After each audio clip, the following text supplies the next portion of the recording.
სპორტის და ახალგაზრდობის საქმეთა მინისტრი ლევან ყიფიანი ევროპის ხელბურთის ფედერაციის ექსპერტს ნორვეგიელ ბენტ დალს შეხვდა. საქართველოს და ნორვეგიის ხელბურთის ფედერაციებს ურთიერთთანამშრომლობის მემორანდუმი აქვს გაფორმებული, რომელიც ჩვენს ქვეყანაში სპორტის ამ სახეობის განვითარებას ითვალისწინებს. პროგრამის ფარგლებში ბენტ დალი ევროპული ხელბურთის ფედერაციის დავალებით იმყოფება.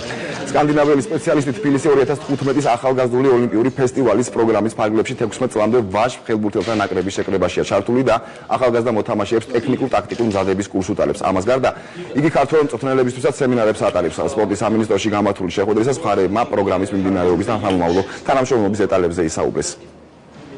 სპორტის სამინისტროში ხელბურთის სამომავლო განვითარების გეგმებზე ჰქონდა მინისტრთან საუბარი. ამ მომენტისთვის ჩვენი პროექტი კარგად მიმდინარეობს. უახლოესი მიზანი ქართულ მხარესთან ერთად თბილისი 2015 ოლიმპიური ფესტივალისთვის ხელბურთელთა ახალგაზრდული ნაკრების კარგად მომზადება.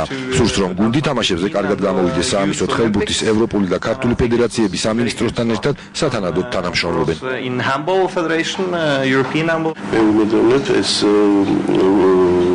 ურთიერთობა მომავალში გამოიღებს შედეგს და ჩვენი სპორტსმენები წარმატებებს მიაღწევენ შეჯიბრებებში, რომელიც დაგეგმილია უკვე აგვისტოს თვეში, სადაც ჩვენები მიემგზავრებიან უნგრეთში.